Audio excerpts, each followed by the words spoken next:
Producast, episódio 31, como organizar sua agenda de estudos.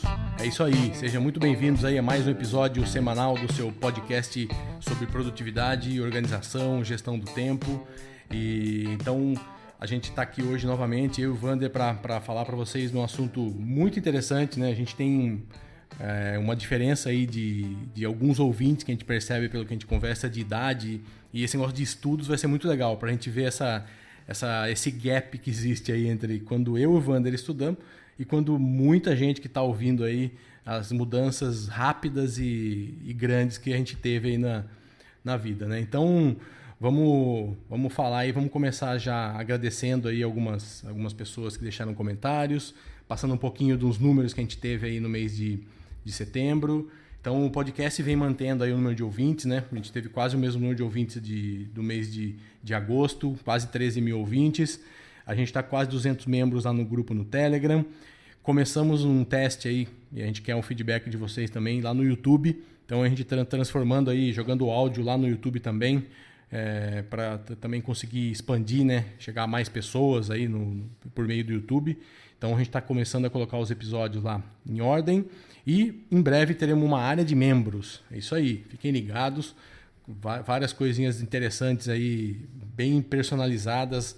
Alguns hangouts específicos para o pessoal que também vai ser na área de membro. Então, aguardem, tá? Em breve aí, chegando. Não esqueça de compartilhar aí. Vamos aumentar esse número de ouvintes, membro do Telegram. Vamos mais gente conversando, trocando ideias, ajuda todo mundo. E hoje a gente tem 3 agradecimentos. 2 inclusive lá no YouTube, que a gente fez um vídeo sobre o Todoist, né? Então a Tainan Oliveira falou, muito bacana o vídeo, descobri o Todoist por meio do Producast e venho utilizando cerca de um mês, tenho me auxiliado muito. O seu vídeo me mostrou também outras possibilidades. Tenho dúvidas a respeito da revisão semanal, poderia me explicar melhor, mais detalhada, tal. Então a gente vai gravar com calma aí um outro episódio, possivelmente com o Pot Hicks, que a gente já gravou, né? Com o programador de Todoist, né? E então isso vai ser legal para falar um pouco mais de detalhes, né? Não deu no vídeo, o foco era uma coisa mais básica, né? Então a gente vai entrar em mais detalhes. Obrigado aí, Tainan. E Bruno Costa, podcast que mais está me impactando positivamente. Vocês são os caras. Obrigado, Bruno. E agora no iTunes também, diariamente durante o trânsito, sempre tento implementar algo que eu vi no percurso de casa para o trabalho no meu dia. Vida longa ao podcast. Parabéns, Eduardo e Vander. 5 estrelas. Obrigado, Giovanni. E, galera, vamos lá no YouTube. Vocês já conhecem, né, o famoso inscreva-se, dê seu like, comente, compartilhe. E vamos ajudar aí. Todo mundo fala isso, mas a gente tem que falar também, porque as pessoas esquecem e acham que não precisa. É muito importante, tá? Não demora nem 2 segundos. Clicou e falou um oi lá pra gente, beleza? E lembrando que o nosso site é o producast.com.br. Também temos lá mais de 1.000 visitas por mês. Estamos começando, mas já números vem crescendo aí gradativamente. E vamos deixar o link do YouTube aqui para vocês, tá? Mas pode digitar lá producast.com.br/YouTube, beleza? Que vocês vão encontrar a gente lá. É isso aí, Vander. Bom dia, boa tarde, boa noite. Bom dia agora, né? Olá, Producasters. Bom dia. Seja muito bem-vindo a mais um episódio do Producast. Eu sou o Vander Nascimento, consultor de inbound marketing e especialista em produtividade. No episódio de hoje, nós vamos discutir as melhores técnicas e ferramentas para que você organize melhor sua cabeça e seu tempo para adquirir novos conhecimentos e subir na vida. A gente está aí no mês do professor, outubro, dia 15 de outubro é dia do professor, e apesar de ter saído da faculdade de engenharia em 1994, as técnicas utilizadas naquela época não se aplicam mais, né? Mas a minha vida de empreendedor, ela exige que eu estude constantemente. Então, eu não parei de estudar quando eu saí da faculdade. Eu continuo estudando até hoje. Então, nesse episódio, o que nós vamos fazer? Eu e Eduardo, apesar de já termos aí mais de 20 anos que saímos dos bancos das escolas, nós vamos aí passar para vocês a nossa experiência de como a gente faz até hoje para adquirir o conhecimento tão necessário para se manter competitivo no dia de hoje. Hoje, com a abundância de conhecimento que nós temos, a abundância de informação, né? Melhor dizendo, porque conhecimento é o que você faz com a informação. Então, hoje, com a abundância de informação que nós temos, é de suma importância que você se organize caso você queira adquirir conhecimentos densos e que vão fazer você subir na carreira ou adquirir um novo hobby, aprender a tocar um instrumento, uma nova língua, enfim. Então agora a gente vai falar aí um pouco, contar um pouco da nossa história, de como era na nossa época, né? Vai ficar um pouco nostálgico, mas eu acho que vai ficar interessante aí para a galera aí que está estudando hoje, que tira foto do quadro negro no celular e copia a matéria em casa depois. Né, Eduardo? Ô, Wander, a única coisa que eu acho que existe igual na época é que tem professor ainda, né? Ainda temos professor. Porque é uma das profissões que a gente valoriza pouco aí, de uma forma geral, mas que, porra, soubesse a importância, né? A gente às vezes só vê depois, né? Tanto que quando eu me formei, a gente fez uma camisa, né? Eu era feliz e não sabia. Então, a gente acha que a escola é um terror, mas, pô, uma época ótima. E eu queria só, antes da gente começar, falar um pouquinho sobre algumas mudanças, né? Eu falei do professor e eu vejo que o ensino mudou muito na questão de ferramenta, é lógico, principalmente em ferramenta.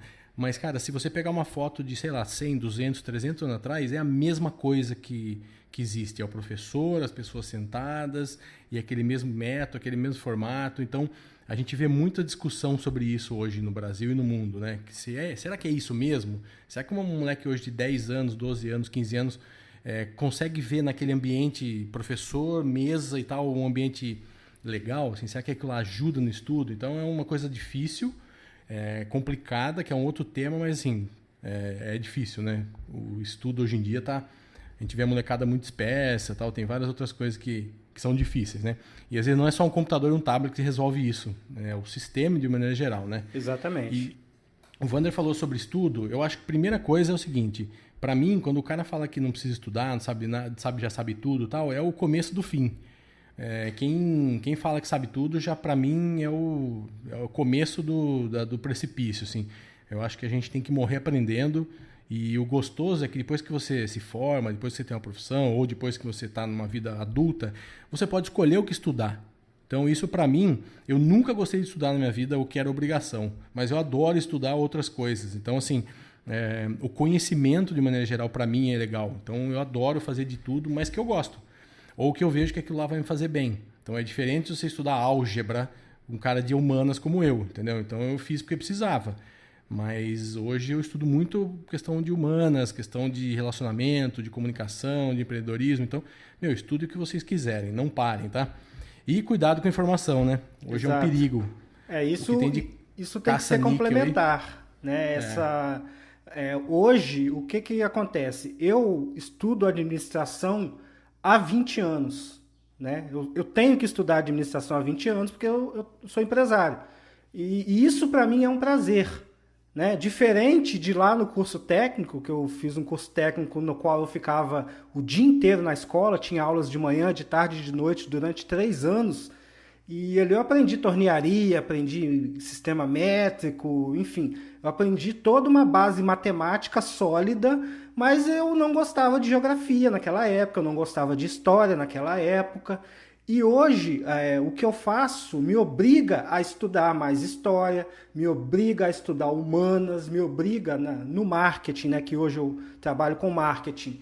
Eu sou obrigado a estudar pessoas. Então, não existe para mim aquela história de humanas e exatas. Existe aonde você dá foco, porque hoje tudo precisa de humanas e exatas. Hoje eu trabalho com marketing. Marketing nunca foi tanto números quanto é hoje, porque você pode obter números de onde você quiser, número de visitante, funil de vendas, enfim. Então, para mim, nem todas as pessoas são como eu, obviamente, mas para mim, se você tiver uma certa organização, você consegue aprender tudo o que você quiser. Qualquer um é capaz de aprender tudo o que quiser. Pode levar mais ou menos tempo, vai depender de cada um, mas nós somos programados para aprender, cara. Nosso cérebro, ele é programado para estar aprendendo sempre.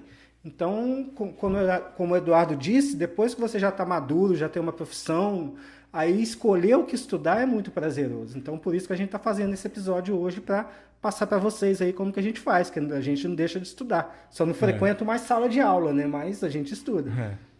Mas a gente vai, para fazer a introdução aqui, a gente vai falar um pouquinho como que foi na nossa época, muito rapidamente, mas assim, como que a gente estudava, né? Como que a gente sentava numa sala de aula e como que a gente faz hoje. Então, no meu caso, e o Wander acho que vai ter muita coisa repetida, mas assim, é o modelo tradicional total mesmo, papel, caneta, livro, quadro negro, anotações e xerox, e assim, não existia outra forma, não existia Google, não existia computador, não tinha como consultar, cara. Hoje, você que está ouvindo aí e acha que isso faz muitos anos, faz 20 anos, cara. O mundo está muito rápido, cara, as coisas estão mudando muito rapidamente. Então, eu fiz faculdade no começo da década de 90 também, praticamente próximo que o Wander fez. Então, eu fiz PUC, era uma escola boa, uma escola que tinha dinheiro, uma escola bem com estrutura legal, e a gente tinha assim, acho que 3 ou 4 computadores na sala de computação, que eram algo assim meio inatingível, assim, que por horário para você ficava 10, 15 minutos, tinha fila para imprimir as coisas, era um caos assim, isso no final da faculdade. No começo nem isso tinha. E a internet que vocês conhecem hoje, esquece, tinha lá um negócio que era chamado de internet, mas que na verdade não existia nada na internet, né? Não existia nem mato. Nada, não existia nada. Você entrava lá, não existia absolutamente nada. Assim, ter internet e não ter dava praticamente na mesma, porque não tinha conteúdo, não existia YouTube, não existia Google, não existia nada disso.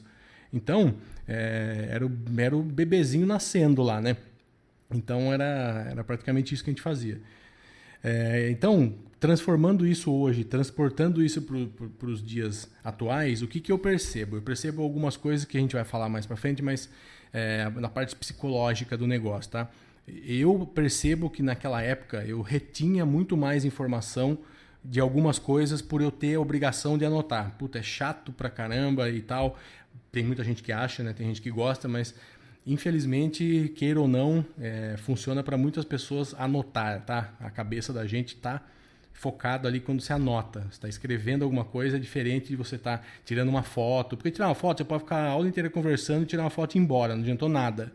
Né? Então, é muito ruim. Aí, na hora que você vai passar aquela foto a limpo no caderno, vai pintar a dúvida que era para você ter tido dentro de sala e perguntado para o professor. Ou tirado com seu amiguinho do lado. É para isso que serve a escola.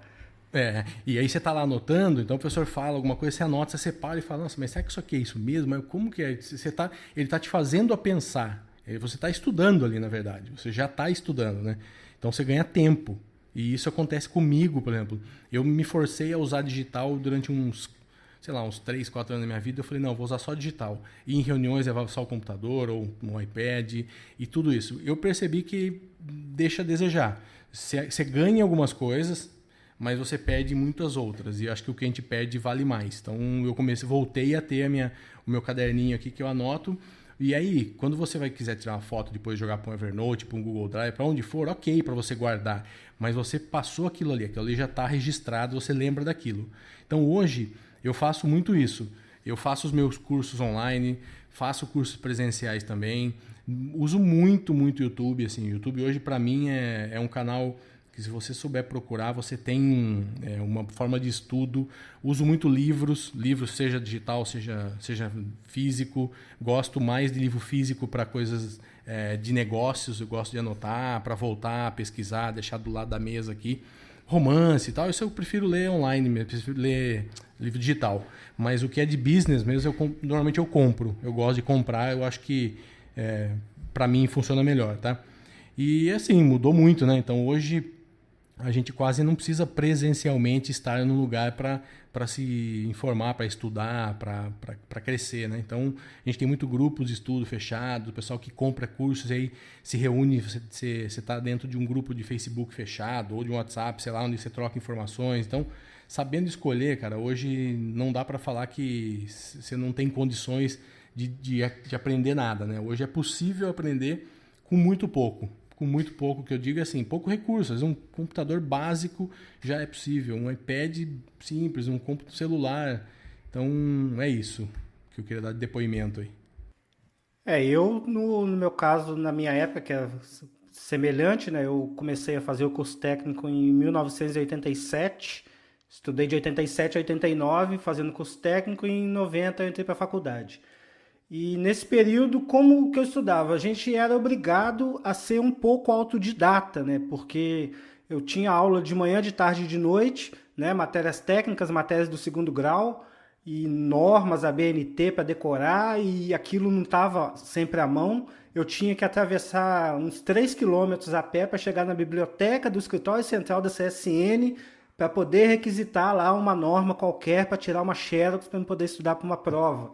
Tudo para não Enfim, estudar, né? exatamente. Então, hoje você dá um Google ali, você tem todas as normas da ABNT à mão. Então, assim, essa dificuldade, ela acabou sendo benéfica porque ela me treinou a buscar informação, né? E a buscar informação de qualidade.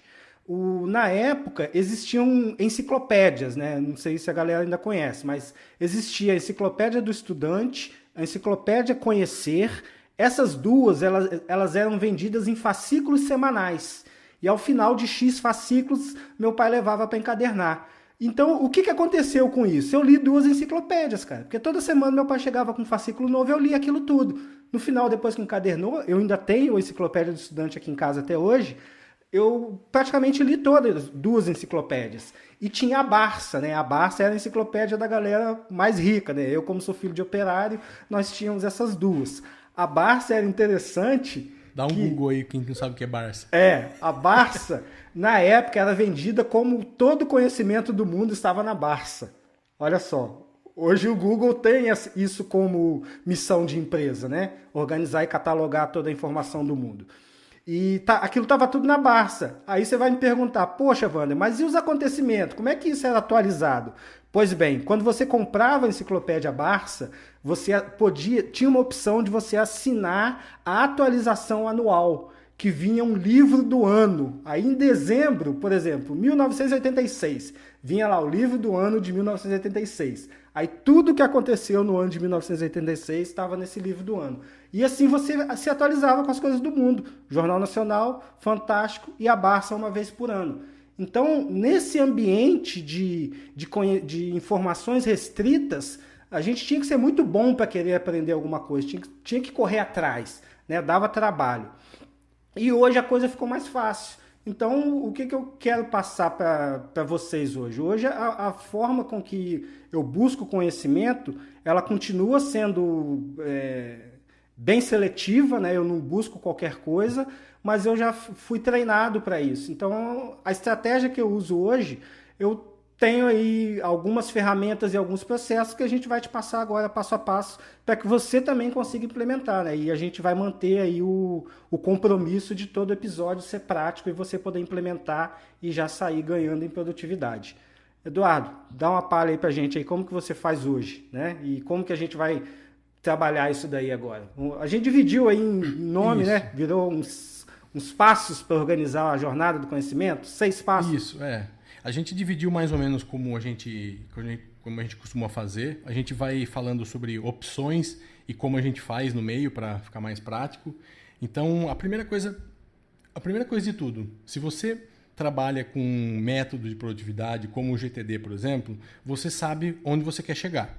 Então, normalmente você quer fazer um curso, você quer fazer um produto digital, não sei o quê. Você vai precisar estudar sobre o lançamento disso. Você quer fazer um e-commerce, você precisa estudar sobre e-commerce. Então, isso precisa estar um pouco ligado, totalmente ligado, né, com onde você quer chegar, que é o tal do propósito. Então, eu passei um tempo da minha vida quando eu estava mudando de carreira. Sabe quando aquela coisa que você quer fazer tudo? Então você está saindo de um negócio de muitos anos e indo para um outro completamente diferente e você fica louco. Tudo que você vê na internet você quer clicar para comprar, né? Então hoje tem um excesso de informações. Então eu tive que parar e me organizar e falar, não, isso não faz parte, isso é muito legal, joga para algum dia talvez lá, manda para frente, guarda na sua listinha lá. Mas assim, o que aquilo ali vai te trazer? Qual que é o propósito daquilo? Aquilo ali vai me trazer um ganho financeiro, um ganho espiritual, um ganho sei lá, que vai te trazer? Vai. Então a primeira coisa que eu faço é isso, colocar para que aquilo ali serve. E eu uso para isso o Todoist. Então, no Todoist, eu abro lá um projeto e eu coloco a ideia desse curso é me trazer ferramentas para isso, isso, isso. Para eu sempre que eu abrir lá, eu tá fixo naquele propósito mesmo, tá? Então, o propósito é muito importante, né, Wander? No começo. Exatamente. Se você não tiver o propósito, cara, você vai começar a patinar na primeira dificuldade, você vai desistir.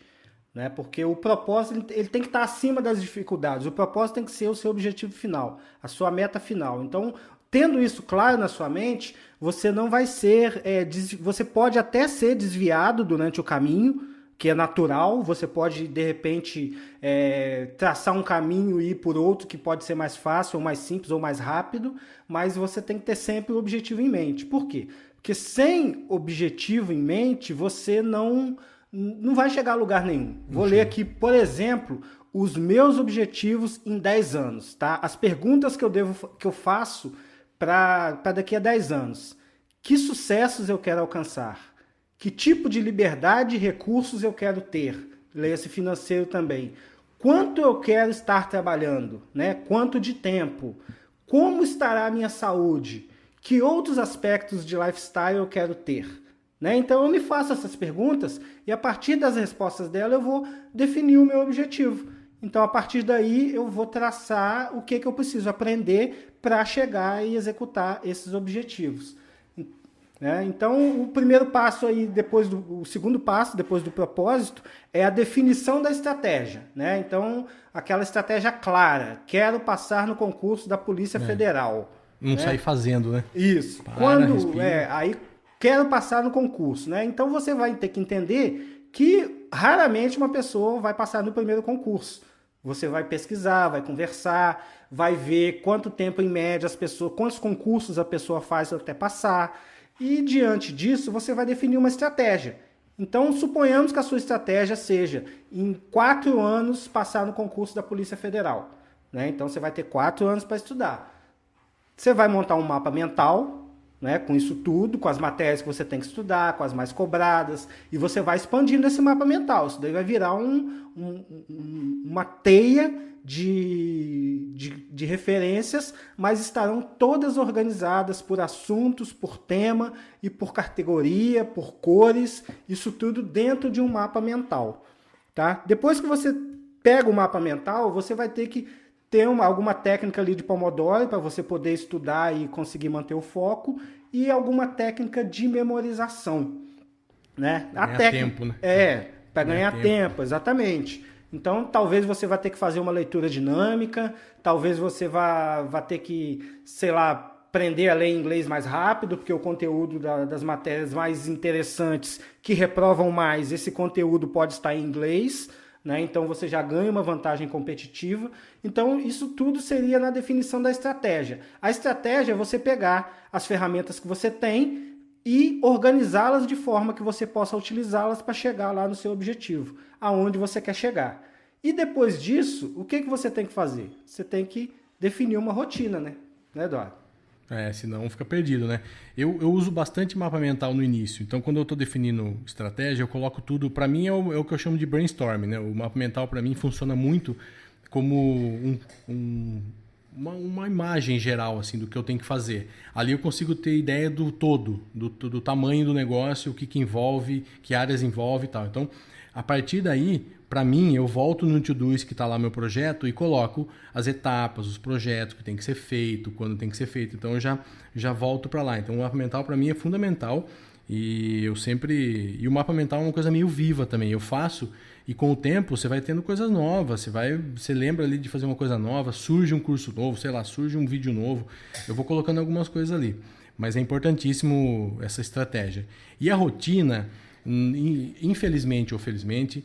Rotina é fundamental na vida, tá? Então tem gente que gosta, tem gente que não gosta, mas se você acordar segunda-feira, cada segunda fazer uma coisa diferente, cada terça fazer uma coisa diferente, cada semana fazer uma coisa diferente, isso pode ser legal no começo, mas isso não vai te dar foco, isso não vai te dar produtividade, não é bom isso. É bom a gente definir que dia que é melhor para você estudar, que horas, onde... Para você estar, na hora que você entrar lá, fechar a porta, colocar um fone, sei lá, você estar se vestido de fazer aquilo que você tem que fazer. Eu estou passando por isso aqui em casa, que eu tenho os filhos aqui, tá? Eu estou em home office e eu sinto muito esse problema. Então, quando eu tenho alguma coisa que eu preciso fazer e que eu sei que vai estar em casa, vai estar meio complicado, eu já tenho meus lugares que eu vou, que eu sei que a hora que eu entro naquele lugar, seja num coworking, seja num café, sei lá, eu estou no modo já que eu preciso ser produtivo para aquilo. Então, isso é importantíssimo, tá? Defina essa rotina, quanto tempo você vai fazer por dia, por semana, sei lá. Lógico que você não vai seguir isso à risca, mas você vai seguir pelo menos uns 80%, 90% daquilo para ter resultado, né?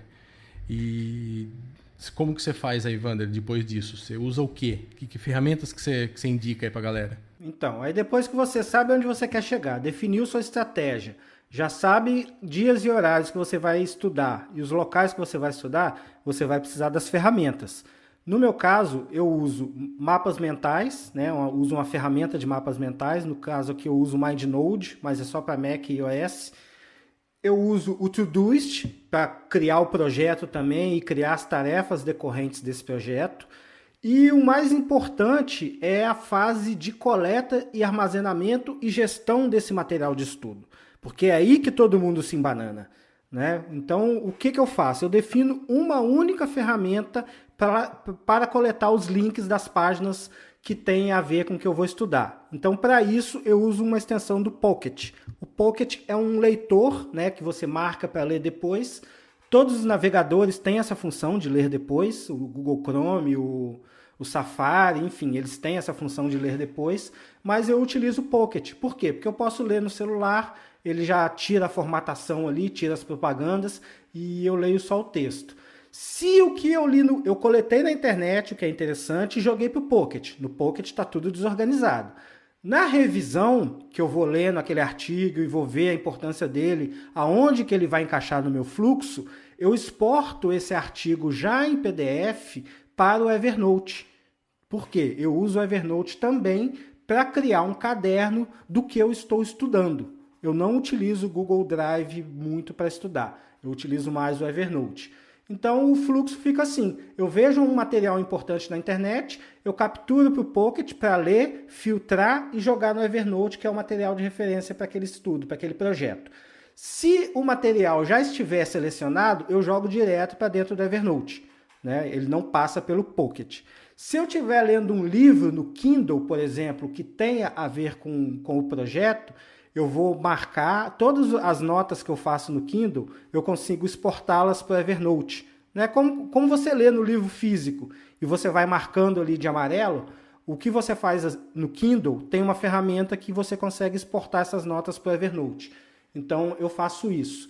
E normalmente quando eu vou estudar algum assunto, eu prefiro o livro digital, porque é mais fácil de eu capturar os trechos, mandar para algum outro lugar, no caso o Evernote, e manipular depois. Né? Já no livro físico eu teria que tirar uma foto ou eu teria que escrever. Então também já falei como eu faço caso a informação esteja no livro físico ou em algo de papel, né? Algo palpável. E se for um catálogo eu vou tirar uma foto, jogar para Evernote. Se for um áudio, se for uma ideia que eu tiver, eu tenho o gravador do iPhone ali na mão, né? Aí eu vou gravar uma nota e jogar para dentro do Evernote também. E eventualmente vou guardar alguma coisinha no Google Drive se esse projeto tiver a participação de mais pessoas. Se eu tiver que compartilhar as minhas notas, as minhas anotações com mais pessoas, aí sim eu vou utilizar o Google Drive. Então esse é o meu kit de ferramentas para estudar hoje, 2018. 2 de outubro de 2018. Legal. Eu usei muito parecido durante muitos anos e mais recentemente eu migrei. Eu tô usando muito o Google Drive, né, para quase tudo, e eu tô testando atualmente no Drive. Então, eu também uso o Todoist, como eu falei, também uso o Pocket para capturar. No Kindle também, menos, mas também uso as notas. E eu faço o quê? No Drive, eu coloco uma pastinha já, eu tenho uns projetinhos meio prontos, já as pastas que eu só duplico e já vai para um curso novo, qualquer coisa nova, que é referência, anotações e áudios e vídeos. Então eu deixo tudo lá. Então, por exemplo, sei lá, se é uma aula que eu estou assistindo, eu tenho minhas pastas por aula também. Então tem uma pasta lá, aulas. Então tem aula 1, dia tal, aula 2, dia tal que eu fui fazendo e eu faço as anotações ali. Então, eu também costumo guardar bastante. Um negócio que eu estou usando muito, que é recentemente, é o ditar, aquele microfoninho do Drive, né? Que a gente tem aqui na opção que você vai lá agora, aqui você vai em... Como que é mesmo? É inserir ferramentas e digitação de voz. De voz. Por quê? Porque como eu gravo muito, eu anoto muito, eu escrevo e tal, eu acho muito legal você falar, porque quando você está falando, né, também ajuda na fixação, e automaticamente você fala, edita e o Google já deixa salvo. Depois você só precisa arrumar uma coisinha ou outra ali, uma pontuação e tal, mas já está salvo. Então você aproveita para falar, para ler novamente o que você estudou e já fica anotado. Então eu estou fazendo muito isso, estou gostando muito desse estilo de trabalhar também. Então eu vou numa palestra, anotei lá 3 páginas de caderno que eu fui. Eu volto, dou um play lá, um rec lá e vou falando tudo que eu anotei. Aí já tem um arquivo pronto em texto e eu já tenho tudo certinho. Posso jogar fora o que eu tinha no caderno. Então para mim funciona muito bem também dessa forma. Então o Google Drive hoje para mim é a base, vamos dizer assim, de conteúdo, tá? De referência, de conteúdo, das anotações, tudo certinho. Você já pediu alguém para copiar a matéria para você, Eduardo? Lógico. Então, o Google faz isso agora, né? Então, o Google agora é o meu amigo. É o amigo, vou embora, você copia para minha matéria, tá vendo? É isso hoje aí. Não precisa mais, hoje é o Google. E, cara, tá muito boa a voz. A digitação dele por voz tá muito boa mesmo. E tá funcionando muito bem. Dificilmente ele pega alguma coisa ali que não tá legal, mas é muito, muito bom. E para acabar, a gente vai falar sobre fluxo, né? Então, a gente falou um pouquinho sobre a importância do fluxo, né? Você ter isso definido. Então, assim, defina isso antes, como que você vai coletar, onde você vai pegar as informações, como que você vai ter um resumo fácil ali, onde você vai guardar. Então, define isso antes, porque eu vejo muita gente a gente conversa aí, que a gente dá treinamento, eu pergunto, tá, você tem um projeto novo sobre isso aqui? Tem. Onde estão os assuntos que você leu a respeito, que você sabe, eu preciso procurar. A gente vê muito isso ainda. Então, esse fluxo é importantíssimo, né, Wander? Exatamente. Você gasta mais tempo procurando o material de referência para executar uma tarefa do que executando a tarefa propriamente dita. E às vezes nem acha, né? Exatamente, às vezes nem acha. Então, você saber onde as coisas estão é de suma importância para você ganhar tempo, cara. Como a gente disse, você tem 3 anos para passar na prova da Polícia Federal, né? Então, se o cara já está... Se tem um outro candidato que já está estudando há 10 anos, você tem que ganhar esse tempo. Então, você vai ter que adquirir e fixar esse conhecimento antes dele, né? E só um detalhe aqui também na captura que eu comecei a testar essa semana para captar ideias, é que eu estou usando o atalhos da Siri para abrir o gravador. Aí, se eu estou na rua, em qualquer canto, eu falo, Hey Siri, e abre o gravador. Pronto, ela já liga o gravador para mim, eu aperto o REC e já comento a ideia. Então, está sendo bem legal. Depois a gente vai conversar também, né? O Tim Cook ficou com inveja, que a gente falou muito do Google aqui, ó, tá vendo? Ele mandou um e-mail pra gente agora aqui, mandou um WhatsApp pra gente. Ele mandou um zap aqui agora, falou, fala do atalhos da Siri. Fala da Siri, tá? É isso aí. Pra trás. Mas é isso.